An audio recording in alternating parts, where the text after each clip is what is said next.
Hello friends, आप लोगों ने गाय भैंस भेड़ बकरी के बाद में जो नया टॉपिक लेके आ रहे हैं वो है ब्रिटिश हैन। अगर आपको ये वीडियो साफ दिखाई नहीं दे रहा है तो यहाँ पर सेटिंग का ऑप्शन है, वहाँ जाकर क्लिक करके आप लोग इसे क्वालिटी को सेट कर सकते हो। 480 और 360 पिक्सल पर आप लोगों को ये वीडियो साफ दिखाई देगा।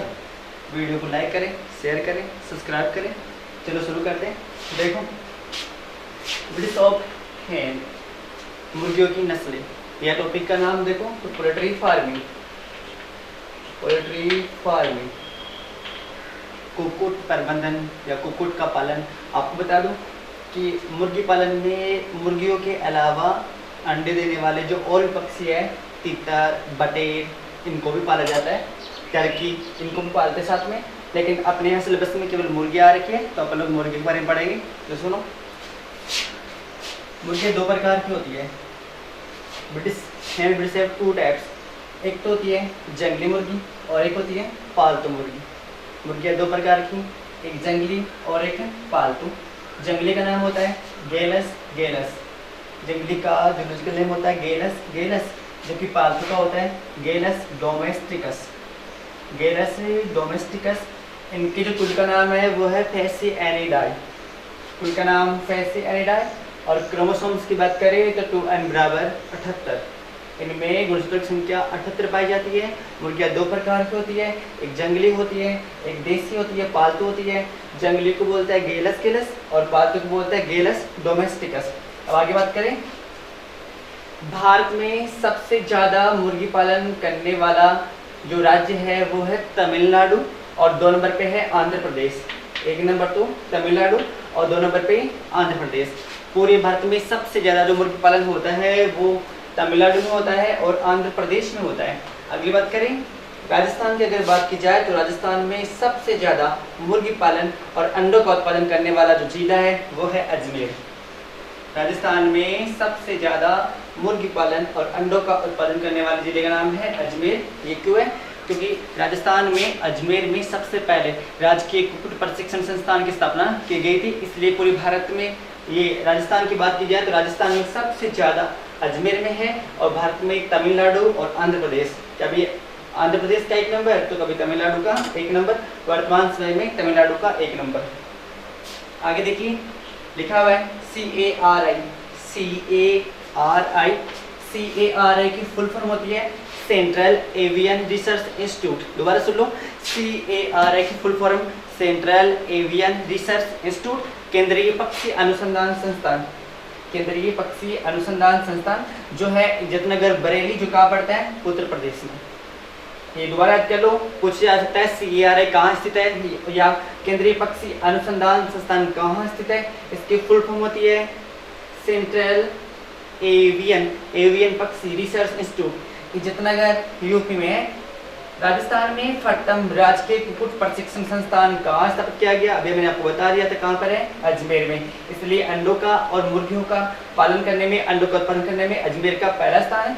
फिर अगली बात करें, पूरे संसार की बात की जाए कि पूरे संसार में, पूरे विश्व के अंदर भारत का मांस के उत्पादन में कौन सा स्थान है? आपको बता दूं कि मुर्गियों के मांस को चिकन कहा जाता है और चिकन के मामले में बात की जाए कि पूरे संसार में भारत का मुर्गी के मांस में कौन सा स्थान है चिकन में, तो वो है 8वां स्थान। कौन सा है? 8वां स्थान है।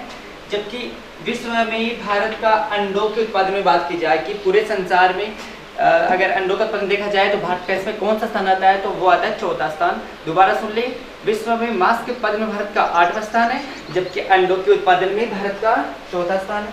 आगे बात करें, भारत में मुर्गी पालन प्रशिक्षण संस्थान बेंगलुरु कर्नाटका में है। भारत में मुर्गी पालन प्रशिक्षण संस्थान बेंगलुरु कर्नाटक में है। राजस्थान में मुर्गी का मांस उत्पादन की, राजस्थान में सबसे ज़्यादा मुर्गी पालन और अंडों का उत्पादन तो अजमेर में होता है, लेकिन अगर मुर्गियों के मांस के उत्पादन की बात की जाए तो वो होता है जोधपुर में। दोबारा सुने, राजस्थान में मुर्गी का मांस सबसे ज़्यादा होता है जोधपुर में होता है। भारत में वर्तमान समय में कुल कितने अंडों का उत्पादन होता है? भारत में वर्तमान समय में कुल कितने अंडों का उत्पादन होता है? तो 103.32 बिलियन। दोबारा सुन ले, 103.32 बिलियन अंडों का उत्पादन वर्तमान समय में होता है। जबकि अगर राजस्थान की बात की जाए कि राजस्थान में वर्तमान समय में कितने अंडों का उत्पादन होता है, तो 1.66 मिलियन। भारत का तो 103.32 बिलियन, जबकि राजस्थान का 1.66 मिलियन। और मुर्गी के मांस का प्रकार क्या होता है? चिकन होता है। और भैंस के मांस का प्रकार बकन होता है। और गाय का क्या बताया था? बीफ। और गाय के बछड़े का विल। और भेड़ का मटन। और सुअर का पोर्क। और सुअर का जो नमकीन मांस होता है उसको बेकन कहा जाता है। तो मुर्गी का मांस क्या होता है? चिकन होता है। मुर्गी के शरीर का तापमान देखिए, मुर्गी के शरीर का तापमान 41 डिग्री सेंटीग्रेड या 105 से लेकर 106 डिग्री फ़ारेनहाइट। ये अभी कुछ ही साल पहले जेट के एग्जाम में पूछ लिया गया है कि मुर्गी के शरीर का तापमान होता है 41 डिग्री या 105 से लेकर 106 डिग्री फ़ारेनहाइट तक। तो ये तो नॉर्मल सी बात है मुर्गी की। आप पढ़ने वाले हैं अपन लोग ब्रीड्स ऑफ हैं मुर्गियों की नस्लें। आपको बता दूं जेट के सिलेबस में देसी नस्ल नहीं है, लेकिन फिर भी अपन लोग देसी नस्ल पढ़ेंगे। कई बार अक्सर क्वेश्चन पूछ लेते हैं, वैसे पूछा नहीं जाएगा लेकिन पूछ लेते तब क्या होता है, इसलिए 12th के बच्चे भी आप लोग भी ये आपके सिलेबस में है तो आप लोग भी ध्यान दें। कुछ में आप लोग विदेशी पढ़ने वाले तो सबसे पहले देसी पढ़ेंगे। अभी तक अगर चैनल को लाइक शेयर सब्सक्राइब नहीं किया हो तो सब्सक्राइब करें। चलो देसी देखते हैं। देसी नस्ल में जो सबसे अच्छी नस्ल है उसका नाम है असील नस्ल। कौन सी है? असील। ये भारतीय मुर्गियों में सबसे अच्छी नस्ल है असील। इसका ओरिजिन प्लेस है लखनऊ यूपी। इसका ओरिजिन प्लेस लखनऊ यूपी है। आपको बता दूं असील की शरीर की आकृति देखी जाए तो सीना आगे से उभरा हुआ रहता है, चौड़ी छाती रहती है, मजबूत पीठ, मजबूत गर्दन रहती है और पंजे भी उसकी मजबूत होते हैं जब वो चलती है, क्योंकि चौड़ी छाती है और गर्दन पीठ बड़ी मजबूत है। चलती है तो उसकी चाल सैनिक के समान नजर आती है। तो आपसे कोई पूछे कि मुर्गी की वह नस्ल जिसकी चाल सैनिक के समान होती है तो वो कौन सी होती है? असीली होती है। जेट में तो नहीं आएगा, आ भी सकता है, बाकी 12th क्लास में है तो आप लोग भी पढ़ लें, 12th के बच्चे भी पढ़ लें कि असील इसकी चाल सैनिक के समान होती है क्योंकि इसका सीना उभरा हुआ रहता है और लंबी मजबूत पीठ भी पाई जाती है। और एक विशेष बात आप और सुने, यह एक साहसी नस्ल है। यह एक साहसी नस्ल है, साथ में यह लड़ाकू नस्ल है। इसके जो नर मुर्गे होते हैं वो लड़ाई के लिए और मनोरंजन के लिए प्रसिद्ध है। इसलिए आपसे पूछा जाए कि मुर्गी की वह नस्ल जिसके मुर्गे लड़ाई व मनोरंजन के काम में आते हैं तो वो कौन सी होगी? असीली होगी। और अगली बात करें, यह मांस के लिए पाली जाती है। देखो विशेष बात है, सैनिक के समान चाल होती है, मुर्गी लड़ाई व मनोरंजन के लिए प्रसिद्ध है, अच्छी मां होती है, लड़ाकू व साहसी नस्ल है। ये भी आप याद कर लें, साहसी व लड़ाकू नस्ल है, मांस के लिए पाली जाती है। दूसरी जो मुर्गी है उसका नाम है चटगांव। कौन सी मुर्गी है? चटगांव। चटगांव का उपनाम है मलाया। चटगांव का उपनाम कौन सा है? मलाया।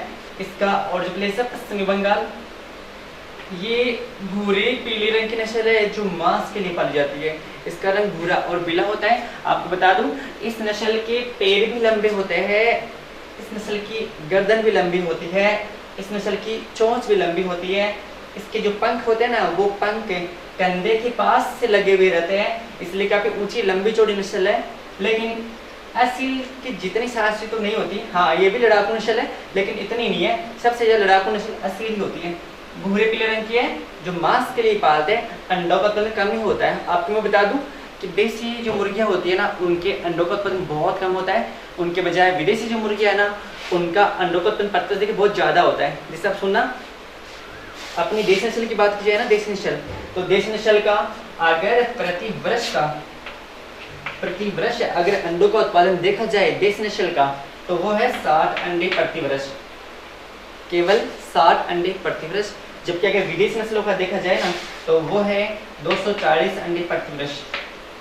इसलिए देसी वैरायटियों से विदेशी वैरायटियाँ काफ़ी अच्छे अंडे देती है। अब अगली बात करें, अगली मुर्गी है कड़कनाथ। कड़कनाथ के बारे में विशेष ध्यान दें, इसके 2 क्वेश्चन बहुत इंपॉर्टेंट है। एक क्वेश्चन तो ये वाला कि इस मुर्गी के शरीर का रंग काला होता है, इस मुर्गी के शरीर का रंग काला होता है, इसलिए मिलने वाला मांस भी कैसा होता है? काला ही होता है। सर लाइट, इस मुर्गी के शरीर का रंग काला होता है इसलिए मिलने वाला मांस भी क्या होता है? काला ही होता है। दूसरी विशेष बात ध्यान दें, मांस व अंडा दोनों के लिए पाली जाती है, मांस व अंडे दोनों के लिए पाली जाती है। मुर्गी के शरीर का रंग भी काला और मिलने वाला मांस भी काला, ये इसका इंपॉर्टेंट क्वेश्चन है। और एक विशेष सुन ले, भारत में सबसे ज्यादा मांस के लिए पाली जाने वाली जो मुर्गी है वो कड़कनाथी है। देसी नस्लों के अंदर देसी में कड़कनाथी सबसे ज्यादा मांस के लिए इसी पालते हैं। आगे की बात करें, अब देखो एक और है 4 नंबर पर, वो है ढाढस। ढाढस यह अंडे और मांस दोनों के लिए पाली जाती है। तो आप लोग 4 नस्लें देसी पढ़ चुके हैं, आपके सिलेबस में नहीं है पर भी पढ़ रहे, क्योंकि 12th के बच्चे भी साथ में पढ़ेंगे तो उनको खूब फायदा भी हो जाएगा। असील, चटगाव, कड़कनाथ और ढाढस। अब पढ़ेंगे विदेशी नस्लें जो आपके सिलेबस में है और जो इम्पोर्टेंट भी है वो देखें। सबसे पहले विदेशी में बात करें, पहले रोड आइलैंड रेड। कौन सी है? Rhode Island red. इसका ओरिजिन प्लेस है अमेरिका। यह अमेरिका की पर्शियन नस्ल है रोड आइलैंड रेड। इसका जो प्रमुख क्वेश्चन है वो आपको याद करना है। आप लोग पेन कॉपी में नोट भी कर ले आप लोग इसे। इसके अंडों का जो रंग होता है ना भूरा होता है, गहरा भूरा होता है, या तो ब्राउन मिलेगा या डार्क ब्राउन मिलेगा। दोबारा याद करें, अंडों का रंग भूरा या गहरा भूरा, डार्क या डार्क ब्राउन होता है। प्रमुख विशेषता इसकी यही है। इसका दूसरा जो इम्पोर्टेंट क्वेश्चन है वो भी आप नोट करें। सभी विदेशी नस्लों के अंदर यह सबसे अच्छी, मतलब मुर्गियों में यह सबसे अच्छी द्विप प्रयोजनी नस्ल है। द्विप प्रयोजनी कैसे कि इसका अंडा उत्पादन भी अच्छा है और मांस का उत्पादन भी अच्छा है। यह सबसे अच्छी द्विप प्रयोजनी होती है। क्यों होती है? क्योंकि यह प्रतिवर्ष 100 से 200 तो अंडे देती है।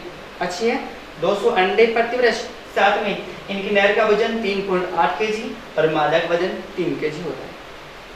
3.5 kg तो नर का वजन और 3 kg मादा का वजन है। 200 अंडे प्रतिवर्ष है, इसलिए यह नस्ल श्रेष्ठ द्विप प्रयोजनी है। जेट में क्वेश्चन आ सकता है। और एक ये क्वेश्चन भी आ सकता है कि मुर्गी की वह नस्ल जिसके अंडों का रंग भूरा होता है, गहरा भूरा होता है। मैं आपको समझा दूं, वैसे मुर्गी के अंडों का रंग हल्का पीला होता है। कैसा होता है? हल्का पीला, जो ज़ैंथोफिल वर्ण के कारण होता है। लेकिन नस्ल के आधार पर इनके अंडों का रंग चेंज भी रहता है। जैसे नस्ल के आधार पर देखा जाए तो इसके अंडों का रंग चेंज है, वो कैसा है? भूरा या गहरा भूरा। नस्ल का नाम देखिए पूछेंगे तो ये लिख के आओगे। और अगर ऐसे पूछ ले कि अंडों का रंग पीला किससे होता है तो ज़ैंथोफिल से होता है, तो वो आप कर देगा। अगली मुर्गी, इसका नाम है व्हाइट लेगहॉर्न। इस मुर्गी को आप सब लोग जानते हो, व्हाइट लेगहॉर्न। यह इटली की नस्ल है। कहाँ की है? इटली की। समझाए, यह नस्ल पूरे संसार में सबसे अधिक अंडे देने वाली नस्ल है। यह मेडिटेरियन नस्लों में से सबसे उत्तम किस्म की नस्ल है। इसके पक्षी व्हाइट कलर के होते हैं, छोटे आकार में छोटे और व्हाइट कलर के इसके पक्षी होते हैं। इसकी जो है ना, इसके चूजे वो नीट इज क्लीन, साफ सुथरे रहते हैं। और इनकी पूंछ है ना सदैव नीचे की ओर झुकी हुई रहती है। मेडिटेरियन की जितनी नस्ल है ना उनमें सबसे अच्छी नस्ल व्हाइट लेगहॉर्न ही है। इसलिए इसके चूजे भी नेट इज क्लीन है, पंख साफ सुथरे व्हाइट कलर के होते हैं, पूंछ सदैव नीचे की ओर झुकी हुई रहती है और छाती आगे की ओर उभरी भी रहती है। पक्षी छोटे आकार के होते हैं, सबसे ज़्यादा एक्टिव और क्रियाशील होते हैं और पूरे संसार में सबसे ज़्यादा अंडे देने वाली नस्ल है। यह सबसे पहले इटली में पाई गई, लेकिन 1835 के अंदर 1835 में इस नस्ल को सबसे पहले अमेरिका लेके गए। अमेरिका से फिर यह नस्ल इंग्लैंड पहुंची और भारत में 1920 के लगभग यह नस्ल का यहाँ आगमन हुआ। क्योंकि इटली जब 1835 में इटली से अमेरिका गई, अमेरिका से फिर वहाँ से इंग्लैंड गई, फिर अमेरिका में इनके बहुत सारे चूजे हो गए।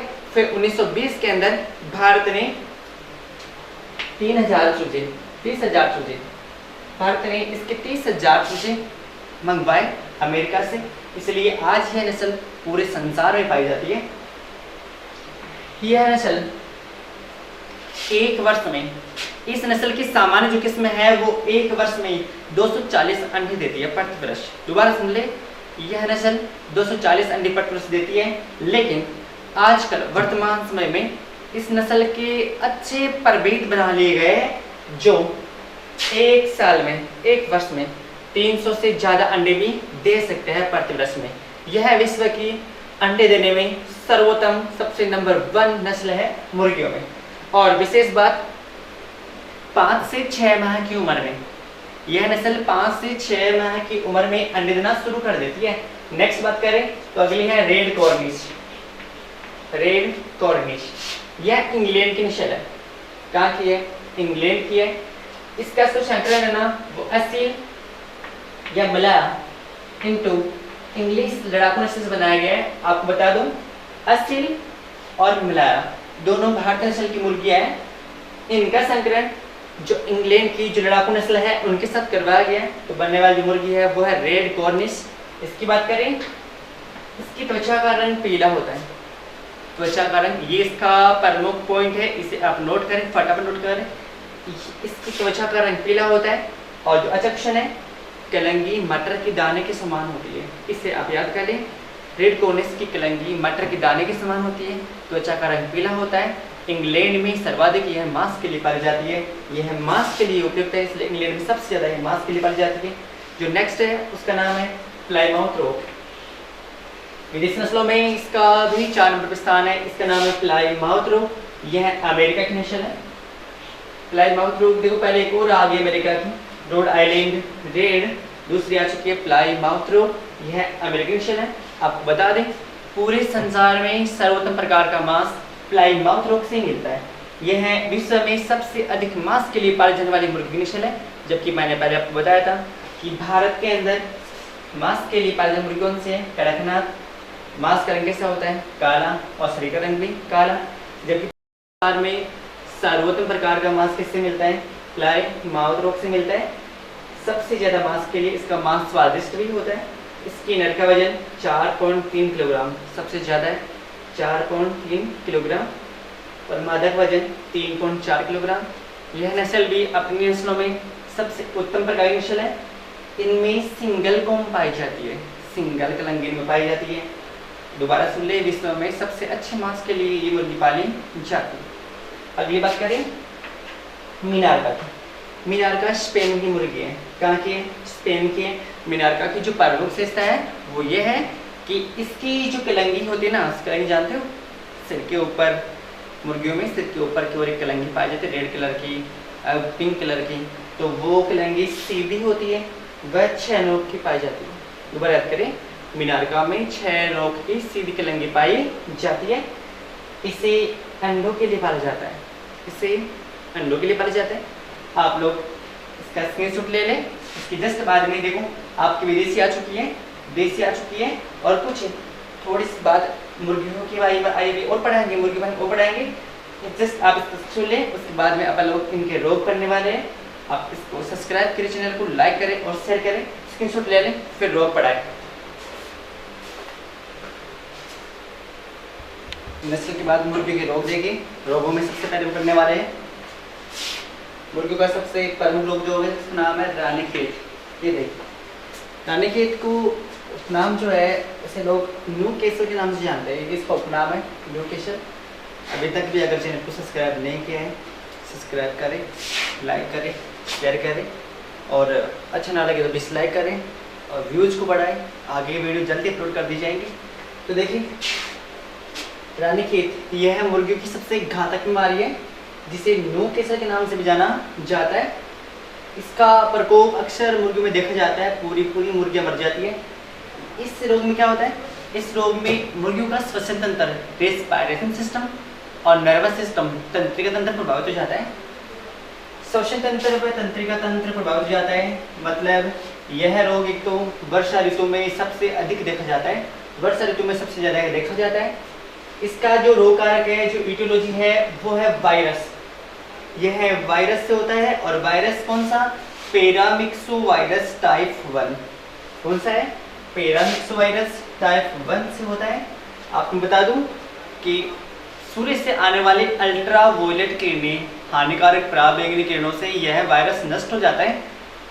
इस रोग के अंदर क्या होता है? जैसे ही किसी पक्षी में यह वायरस लगेगा, मैं बता दूं सभी उम्र के पक्षियों में यह रोग हो जाता है। किसी भी उम्र का कोई सा भी पक्षी हो, किसी भी उम्र का हो, कोई भी सप्ताह का हो, सब में यह रोग हो जाता है। लेकिन ज़्यादा प्रभावित जो चूजे होते हैं ना, वो छोटी आयु के हमेशा ज़्यादा प्रभावित हो जाते हैं इस वायरस के कारण। इसमें सांस का फूलना, खांसना, छींकना, पैरों में लकवा मार जाता है, पैरों में, पक्षियों के पैरों में लकवा मार जाता है, खांसी आ जाती है, छींकना शुरू हो जाता है, मुंह से लार टपकना शुरू हो जाती है। वो पक्षी अपनी गर्दन को अपने ही पंखों में छिपाने लग जाता है, अंधेरे कोने में छिप जाता है, पंखों में भी लकवा मार जाता है, पंख लुढ़क जाते हैं, पक्षी बेचैन रहता है, पतले दस्त होने लग जाता है, सांस नहीं आती, जिसके कारण वह बेचैन होकर कुछ समय में अपना दम तोड़ देता है। इस रोग का जो इलाज होता है, वैसे यह रोग हो जाने पर तो कोई इलाज नहीं है, किसी पक्षी की मृत्यु हो जाती है, लेकिन रोग से बचाव के लिए कुछ उपाय हैं। बचाव के लिए आप लोग रानीखेत रोग का जो वैक्सीन आता है, उस वैक्सीन का नाम है F1 strain RDF first, F1 strain RDF first का या BF न्यूक्लियस का टीका लगा देना चाहिए, जिससे इन पक्षियों के अंदर फिर रानीखेत रोग नहीं होता। मैं आपको बता दूं, होने के बाद में इसका कोई उपचार नहीं है, होने से पहले बचाव इसका उपचार है, उसमें आप लोग F1 स्ट्रेन RDF का टीका लगवा सकते हो। दूसरा है चेचक। चेचक को फाउल फॉक्स बोलते हैं। चेचक भी मुर्गियों की गंभीर बीमारी है। इसका जो रोग कारक है वो है बोरेलियोटा एवियम। कौन है? बोरेलियोटा एवियम नाम की प्रजाति का इसका जो रोग कारक है। आपको बता दूं, मुर्गियों के जीवन काल में यह रोग एक बार होता है, मुर्गियों के जीवन काल में दोबारा यह रोग फिर नहीं होता। अगर किसी मुर्गी के एक बार ये हो गया, मर गई तो कोई बात नहीं, अगर नहीं मरी ना, जिंदा रही ना, तो फिर दोबारा उसमें कभी भी फाउल फॉक्स चेचक का रोग नहीं होगा। इसलिए आपको वो पूछे कि मुर्गी का वह कौन सा रोग है जो मुर्गियों के जीवन काल में केवल एक बार ही होता है, वो है चेचक का रोग। और विशेषतर यह रोग 8 से लेकर 12 सप्ताह की उम्र की जो मुर्गियां है ना, उनमें होता है। 8 से 12 सप्ताह की मुर्गियों में यह रोग ज्यादातर देखा जाता है। यह 3 प्रकार का होता है। कौन? मैं? अरे चेचक 3 प्रकार का होता है, सूखा, आर्द्र और कोराइजा। 1 नंबर सूखा, 2 नंबर आर्द्र और 3 नंबर कोराइजा। इसका मतलब है कि फाउल फॉक्स की 3 अवस्थाएं होती है इसे बीमार करने में। सूखा जो होता है ना, तो सूखा रोग में क्या होता है, जैसे ही सूखा चेचक उनमें होगा, ये अवस्था शुरू होगी तो मुर्गियों की चोंच के ऊपर, पंजों पर, पंखों पर, त्वचा के ऊपर लाल लाल चकत्ते बनके फफोलीनुमा दाने बन जाएंगे। ये सूखा में। आर्द्र में क्या होता है? आर्द्र में मुर्गियों की ग्रास नलिका में जो म्यूकस झिल्ली होती है ना, वो प्रभावित हो जाती है, और कोराइजा में ये दोनों लक्षण एक साथ दिखाई देते हैं और फिर उसकी मृत्यु हो जाती है। जैसे आपको ये रोग दिखाई दे तो आप लोग उन घावों के ऊपर सिल्वर नाइट्रेट का घोल लगाएं, जिससे वो घाव जो फफोले होते हैं ना, वो कुछ समय में सूखकर नीचे गिर जाते हैं। या ऐसा नहीं करते हो तो फिर आप लोग उनके बचाव के लिए टीके लगाओगे। ये रोग होने से पहले आप लोग उनके टीके लगाओगे। और टीके कैसे लगाओगे मैं आपको बता दूं। अगर कोई चूजा छोटा है, चूजा छोटा है तो आप लोग उसे सबसे पहले पिजियन पॉक्स वैक्सीन का टीका दोगे। सीधा फाउल फॉक्स का नहीं दे।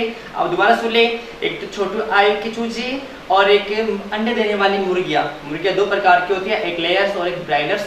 लेयर्स अंडे देने वाली और मांस के लिए पाए जाने वाली ब्राइडर्स होती है। तो आप लोग छोटी आयु के जो चूजे हैं ना और अंडे देने वाली जो मुर्गियां हैं ना, उन सबको आप लोग पिजियन पॉक्स का टीका लगाए। और मांस के लिए और जो बड़ी आयु की जो मुर्गियां हैं ना, उनको आप लोग फाउल फॉक्स वैक्सीन का टीका लगाए।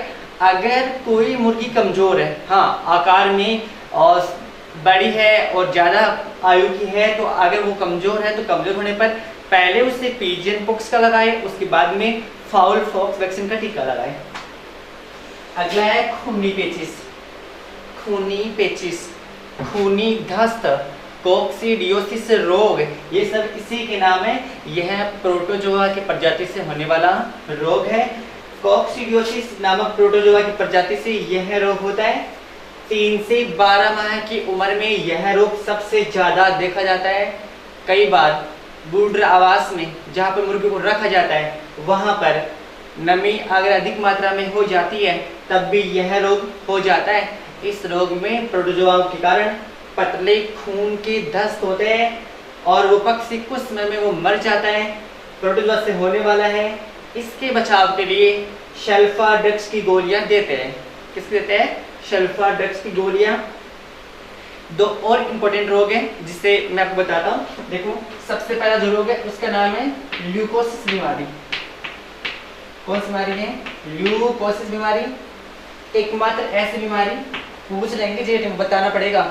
एकमात्र ऐसी बीमारी जो अंडे से चूजे में फैलती है, जो अंडे से चूजे में फैलती है। ये एकमात्र ऐसी बीमारी है जो अंडे से चूजे में फैल जाती है, इसे आप याद करना। और एक रोग है मेरेक्स रोग, ये भी मुर्गियों का रोग ही है, मेरेक्स। ये है वायरस से होता है, इसमें भी पक्षियों की मृत्यु जाती है, यह भी वायरस से होता है। 1 से 3 दिन की उम्र में ही, 1 से 3 दिन की उम्र में ही एंटी मेरेक्स का टीका लगाना चाहिए। 1 से 3 दिन की उम्र में ही एंटी मेरेक्स का टीका लगाना चाहिए। तो अपन लोगों ने इस वीडियो में मुर्गियों की नस्लें देसी, विदेशी और उनके रोग के प्रकार पढ़ चुके हैं। अब जाते जाते चैनल को सब्सक्राइब कर जाओ। नेक्स्ट वीडियो में बनने वाले हैं अंडे की संरचना, स्ट्रक्चर ऑफ एग के बारे में। Thank you.